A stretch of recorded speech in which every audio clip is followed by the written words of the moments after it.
जुन्या काळी सारवलेल्या घरात आपण राहतो आणि त्या जुन्या काळच्या लोकांचे पाय चांगले होते. माझी आजी गावाला राहायची, शेणाने सारवायची.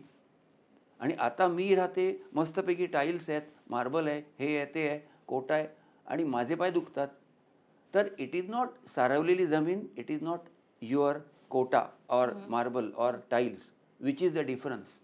द डिफरन्स इज तुमची आई जेव्हा सारवल्या घरात राहायची तेव्हा ती सकाळी उठून विहिरीवरचं पाणी काढायची 10 कळशा.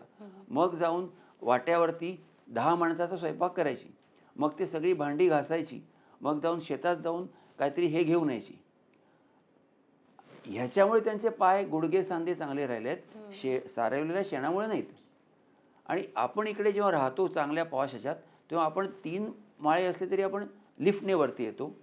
बाहेर कायचं असेल तर आपण काय करतो, लगेच झोमॅटो किंवा Google किंवा काय म्हणून लगेच मला इकडे मिळतं. एकही मिनिट बाहेर जात नाही. दिवसभर आपण टी व्हीवरती काहीतरी बघत होतो. सॉरी, माझ्या घरी पण तसंच चालतं, मी काय वेगळा नाही आहे. पण हे सगळं करत असताना माझी हाडं मजबूत झालेली नसतात, माझे सांधे ठिसूळ झालेले असतात, मला संधिवात असतो आणि मी ब्लेम कोणाला करतो? अरे, आजी सारवलेल्या घरात राहायची आणि मी इकडे राहतो. कोटा चांगला नाही.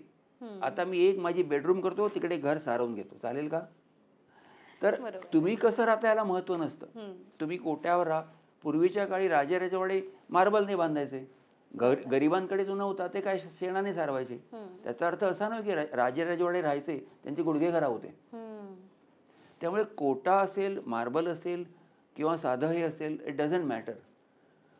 आर्थरायटिस, संधिवात हा तुमच्या आयुष्याच्या शैलीशी, म्हणजे तुम्ही किती कष्ट घेतायत, किती व्यायाम करतायत, किती वजन ठेवलं आहे ह्याच्यावरती आणि आहार कसा आहे. इकडे आपला जो आहार आहे आता, हा सगळा जंक फूड खूप असतं. काही झालं की आपण नूडल्स, पिझ्झा असतो. तिकडे कधी होतं, सगळ्या भाकऱ्या आणि घरी केलेलं सगळं जेवण असायचं त्यावेळेला. त्यामुळे ह्या सगळ्या गोष्टींचा फार फरक असतो.